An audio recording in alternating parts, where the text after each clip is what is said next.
Bonjour, donc nous allons continuer notre travail sur le livre Maths C complexe. C'est un wikibook. On est dans propriétés et applications, produits scalaires. Alors j'ai profondément modifié la structure du livre, donc j'essaie de refaire les vidéos pour qu'elles correspondent à cette nouvelle structure. Alors aujourd'hui nous allons voir la QR décomposition. Alors pour la création de la matrice QR décomposition, vous pouvez aller dans le premier chapitre de cette section, produits scalaires. Alors vous avez ici l'algorithme de Gram-Schmidt. C'est sur cet algorithme qu'est construit la matrice, la fonction QR. Donc si vous regardez la vidéo correspondant à ce travail, vous comprendrez la construction de la fonction QR, de la fonction de factorisation QR. Alors nous, on va voir quelques applications. Alors je vais d'abord vous présenter la fonction QR. Je suppose que vous avez vu la première vidéo de cette section qui explique la construction de cette fonction.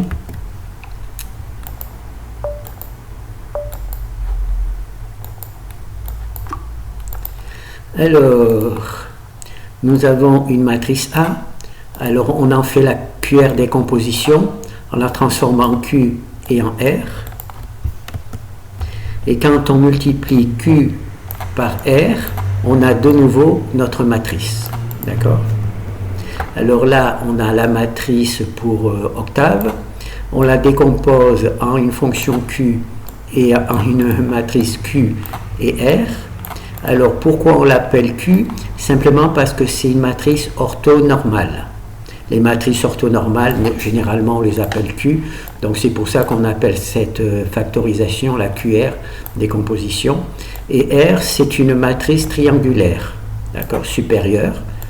On voit qu'il y a des valeurs réelles sur la diagonale et des valeurs complexes ailleurs. Et quand on multiplie Q par R, on retrouve la matrice A. On retrouve la matrice A. Alors là, je vais juste vous montrer le code de la QR décomposition. Donc je fais une petite erreur en ajoutant une virgule, je compile, j'ai donc une petite erreur que je supprime, et j'ai ici le fichier de cette fonction. Alors comme je vous ai dit, donc là on rentre la matrice U, et il sort la matrice Q et R. D'accord? Alors ici c'est l'orthogonalisation, on orthogonalise la matrice U, d'accord? On l'orthogonalise par rapport à la vidéo première de cette section, c'est l'algorithme de Gram-Schmidt. Regardez la première vidéo pour voir ce travail. Donc là, on orthogonalise la matrice, là on la normalise, donc on a une matrice orthonormale, d'accord? On a donc ici une matrice orthonormale. Ensuite, donc là on a Q, c'est le Q qui va être ici, et en prenant la conjuguée transposée,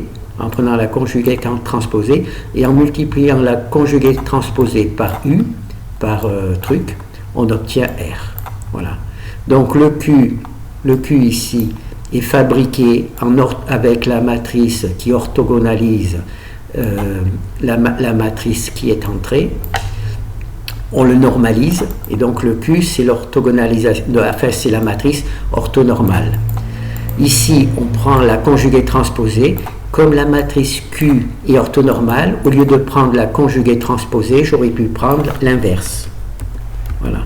J'aurais pu prendre l'inverse, j'aurais obtenu exactement le même résultat, mais comme la transposée conjuguée est plus rapide, j'ai donc décidé de prendre la conjuguée truc. Et là, on multiplie l'inverse de Q par U et on obtient R. Voilà, là, c'est donc la truc. Comme je vous ai expliqué, regardez la première vidéo de cette section. C'est là où c'était un peu expliqué. Donc là, on a donc notre matrice Q. Voilà. Voilà, donc il y a la matrice A. Là, il y a la matrice Q qui est orthonormale, vous avez vu. Hein. Dans un premier temps, on l'orthogonalise, puis on la normalise, donc elle est orthonormale. Ça veut dire tout simplement que tous ces vecteurs sont, orthogonaux l'un à l'autre. Si je multiplie ce vecteur par celui-là, j'obtiens 0. Si je multiplie ce vecteur-là par ce vecteur-là, non, si j'en prends le produit scalaire, si je prends le produit scalaire de ce vecteur-là, ce vecteur colonne-là par celui-là, j'obtiens 0. Si j'obtiens un truc, ainsi de suite. D'accord? Donc là, j'ai la matrice R qui est une matrice triangulaire. Et quand on multiplie Q par R, on obtient bien la A à nouveau.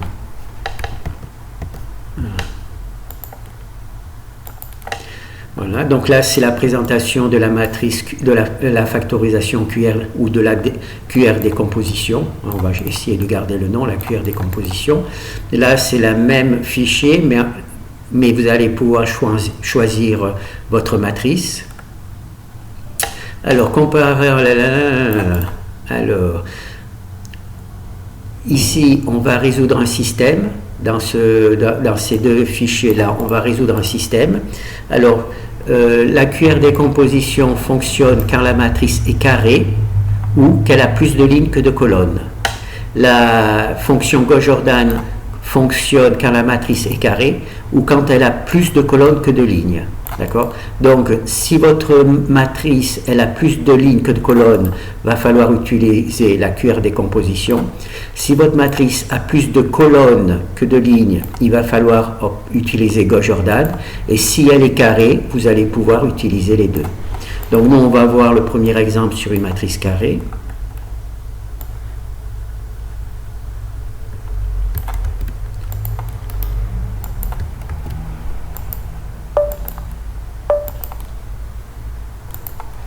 Alors on a un système, c'est une matrice carrée, AL est carré. Alors on a A, on a B et on crée le système AB. Alors en langage C, alors ici on crée une matrice A, ici on crée une matrice B et ici on crée un système AB. Là il y a deux matrices, c'est pour ça que ce n'est pas le même nom. Alors la création de ce système se fait ici par le nombre de lignes, R pour row. Le nombre de lignes de AB, c'est ici. Le nombre de colonnes de AB, le nombre de colonnes de A, c'est ici. Et le nombre de colonnes de B, c'est ici. Donc on voit ici, c'est une matrice carrée, puisqu'elle a le même nom. La matrice A, pardon, est une matrice carrée, puisqu'elle a le même nombre de lignes que de colonnes. Et ici, c'est le nombre de colonnes de B. Nombre de colonnes de A, nombre de colonnes de B. Et le premier argument, c'est le nombre de lignes. Le nombre de lignes. D'accord? Donc là, c'est bon. Ensuite, pour créer le système, donc là, on a initialisé le système A, B, AB. Par contre, on n'a pas encore donné les valeurs. Alors, c'est cette fonction-là, hein, elle se lit assez bien. Copier A et B dans AB. Copier A et B dans AB. Et là, on peut afficher le système AB. Alors ici, je donne une valeur aléatoire à B.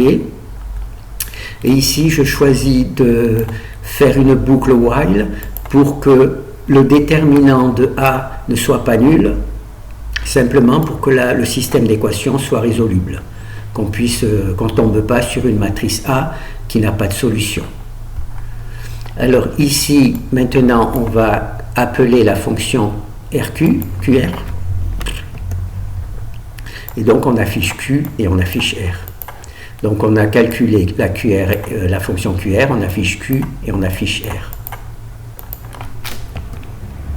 Alors ici, on prend la conjuguée transposée de Q et l'inverse de R. On aurait pu dire que je prends l'inverse de Q et l'inverse de R. Voilà. Ici, je prends la transposée conjuguée de Q et je prends l'inverse de R. D'accord? Pourquoi? Alors, ici, je résous le système avec Gauss-Jordan, avec Octave. Avec Octave, pardon. Voilà. Donc là, j'ai la solution. c'est la solution que j'ai ici. Hein. On voit à peu près, là il y a 4 chiffres après la virgule, il y en a 5. Ben, enfin, on voit 82,38, 82,38, 6151, 6151, donc c'est bon, hein, on a les mêmes valeurs. Et ici, donc, on résout le programme, le système avec Gauss-Jordan, d'accord. Là, on va fermer l'autre octave. Voilà. Hop, hop, hop. Alors, ici, je résous le système avec Gauss-Jordan. Donc, ça me donne la valeur, ça vous donne la valeur ici. Ici, j'utilise la QR décomposition. Donc, on voit que ces deux valeurs, on donne le même résultat. Alors, on multiplie l'inverse de R par QT et par B. Pourquoi on fait ça? Parce que, en fait, l'inverse de R multiplié par QT, je vous rappelais que Q c'est une matrice orthogonale, donc c'est l'inverse. Ça fait l'inverse de R par l'inverse de Q. Et bien, l'inverse de R multiplié par l'inverse de Q, c'est l'inverse de A. Donc c'est comme si j'utilisais l'inverse de A. Simplement, je me complique un peu la vie en calculant Q et en calculant Q et R, en prenant leur inverse. Et voilà, donc c'est comme ça, d'accord? Alors normalement, on dit que c'est plus intéressant parce que Q étant une matrice orthonormale, pour avoir son inverse, il suffit de prendre sa conjuguée transposée. Et l'inverse de R, on dit qu'une matrice, inverser une matrice triangulaire, c'est plus facile que d'inverser une matrice qui n'est pas triangulaire. Voilà. Donc on va faire un deuxième exemple. Alors là, on a une matrice A, une matrice B, on construit le système AB, on calcule la QR décomposition, Alors ici, on prend le conjugué transposé ou l'inverse, ça dépend ce que vous voulez. Le conjugué transposé, c'est plus rapide, l'inverse, c'est un peu plus lent à calculer. Ici, par contre, on est obligé de prendre l'inverse de la matrice R.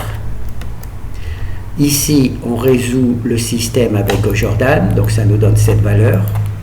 Et ici, c'est le même résultat, mais en utilisant l'inverse de A. Et en fait, l'inverse de A, c'est l'inverse de R multiplié par l'inverse de Q. Voilà. L'inverse de R multiplié par l'inverse de Q, c'est en fait l'inverse de R. C'est pour ça qu'on peut résoudre le système de cette manière.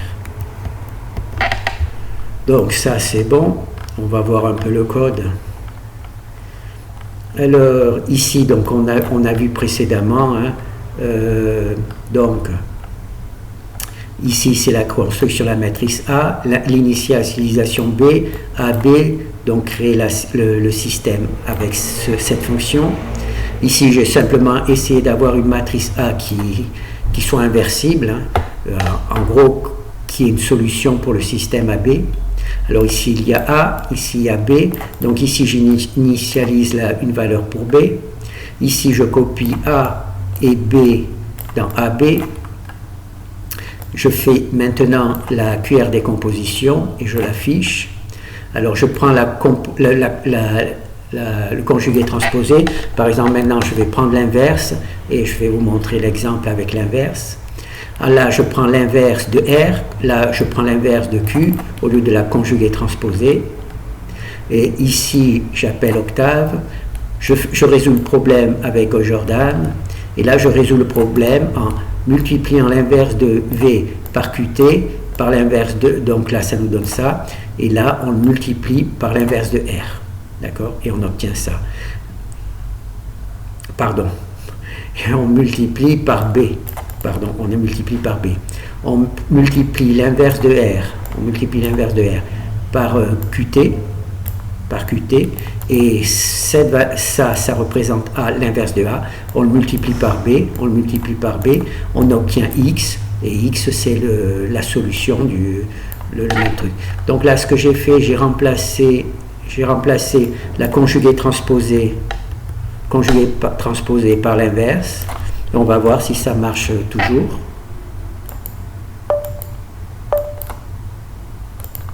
Alors ici, matrice A, matrice B, système AB.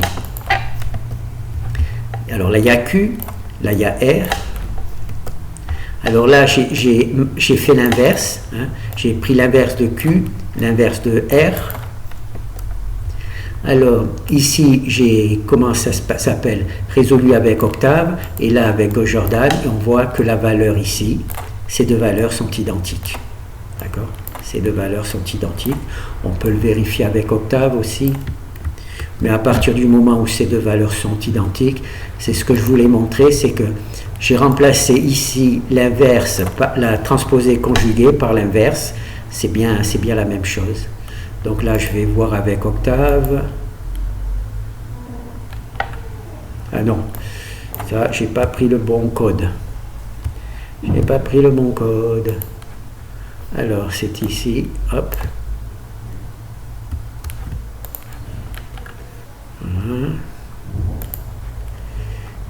Alors,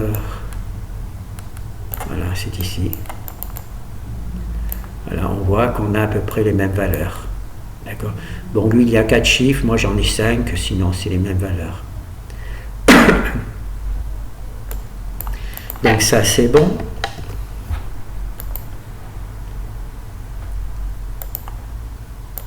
Alors, petit rappel, avec la QR décomposition, on peut résoudre des systèmes carrés ou qui ont plus de lignes que de colonnes. Avec la méthode de Gauss Jordan, on peut résoudre un système avec des matrices carrées et avec des matrices qui ont plus de colonnes que de lignes.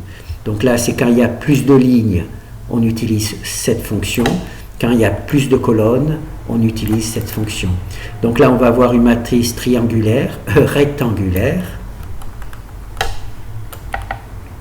Donc c'est une matrice qui va avoir plus de lignes que de colonnes, qu'on ne peut pas résoudre avec Gauss Jordan. Alors là, on voit une matrice qui a 3 colonnes, d'accord, et elle a 1, 2, 3, 4, 5 lignes. Donc Gauss Jordan ne serait pas capable de résoudre ce système.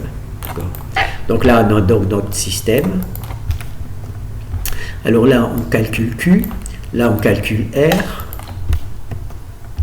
Là, on prend le conjugué transposé de Q, ou l'inverse de Q, et l'inverse de R. Et là, on fait la multiplication, on multiplie l'inverse de R par Q et par B. Donc, cette opération, c'est tout simplement l'inverse de A. Hein.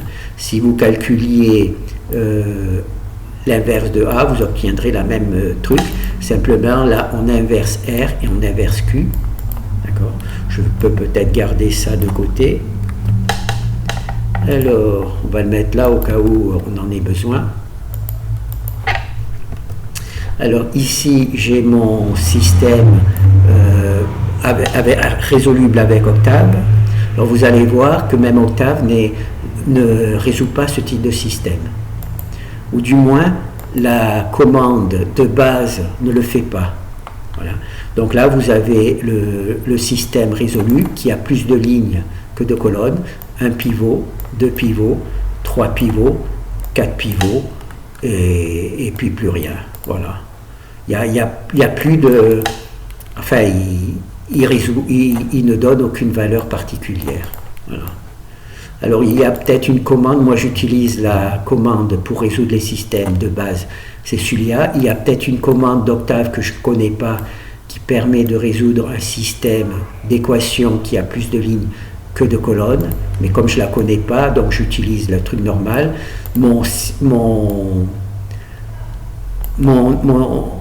Ma version de Gauss Jordan aurait donné un système comme ça, ou plutôt il aurait refusé de faire de calculer la solution parce qu'il aurait vu qu'il y aurait plus de lignes que de colonnes.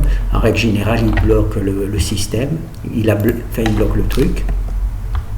Alors là, ce que j'ai fait, j'ai pris A, j'ai pris B, d'accord, j'ai calculé la QR décomposition de A et j'ai refait la multiplication ici, hein, inverse de R, inverse de R. Là, c'est la conjuguée transposée de Q, hein, c'est la conjuguée transposée de Q, cette commande, et B. Donc j'ai, avec octave, refait cette truc-là, donc on va voir le calcul. avec octave. Voilà. Alors c'est ici le calcul avec octave. Voilà. Hop, hop, hop. Allez, voilà.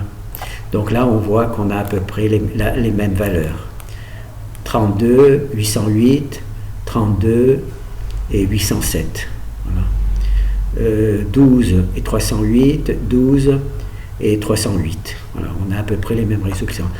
Là, avec octave, j'ai simplement utilisé inverse de R multiplié par Q transposé, conjugué, c'est là, et multiplié par B, et là on a la même valeur. Par rapport à l'utilisation avec Gauss-Jordan, hein, et là l'utilisation avec Gauss-Jordan, ça ne donnait aucun truc intéressant, donc on va en faire un deuxième.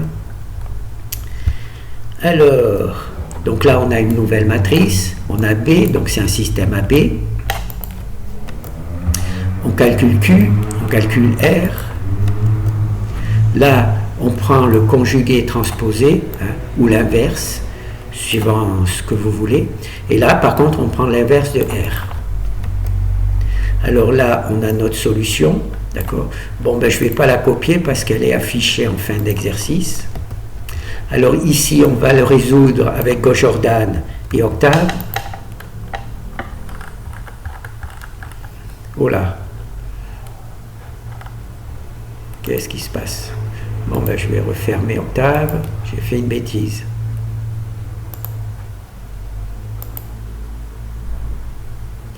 Voilà. Donc on voit que ce truc-là, ça ne veut pas dire grand-chose. C'est la résolution du système. Donc il a plus de lignes que de colonnes. Et ben, chaque colonne correspond à un pivot. Il y a des zéros partout. Ben, ça ne mène pas grand-chose. C'est moi qui ne connais peut-être pas la bonne commande. Hein. Là, c'est la commande qui permet de résoudre Gauss-Jordan. Je ne connais peut-être pas la méthode qui permet de résoudre des systèmes d'équations avec octave quand il y a plus de lignes. Donc, ce que j'ai fait, j'ai simplement récupéré A, récupéré B, calculer la QR décomposition avec octave et fait cette opération qui correspond à cette opération pour voir si on a le même résultat. Ah, quel idiot. Bon, pour recommencer. Voilà, donc un système A, B, AB, QR. Alors là, c'est Q conjugué transposé ou l'inverse de R. Donc là, c'est la solution que je trouve. Là, on va vérifier encore une fois qu'octave ne nous donne pas quelque chose d'intéressant. Donc toujours ce truc-là. Alors maintenant, je vais essayer de ne pas perdre la page. Voilà. Donc là, c'est bon. Ah, j'ai pas de chance là.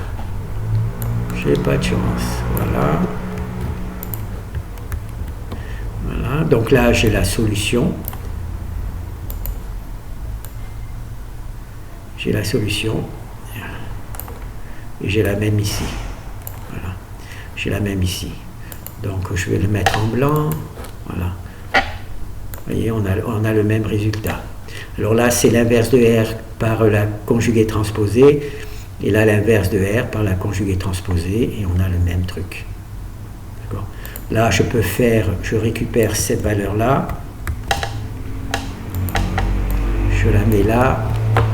Et je fais ici inverse de V.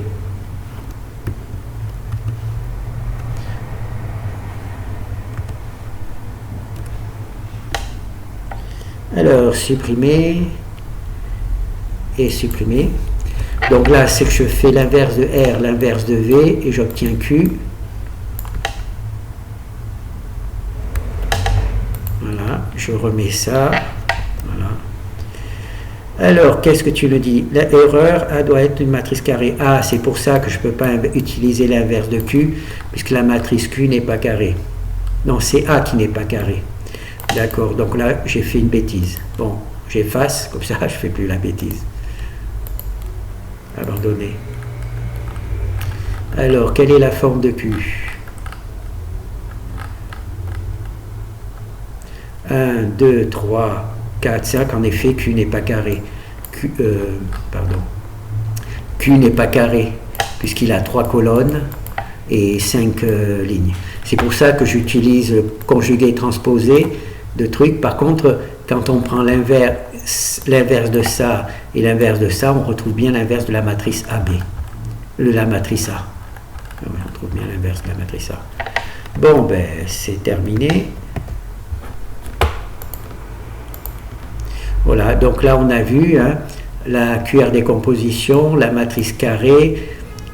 Si on a une matrice carrée, on peut utiliser la QR décomposition ou Gauss-Jordan. Si la matrice a plus de lignes que de colonnes, c'est obligatoirement la QR décomposition. Et si elle a plus de colonnes que de lignes, là, c'est Gauss-Jordan. Voilà. Donc là, après, c'est les études, création des valeurs propres et des vecteurs propres. Je crois qu'on l'a fait quelque part ailleurs, donc je ne vais pas le faire. Bon, ben merci.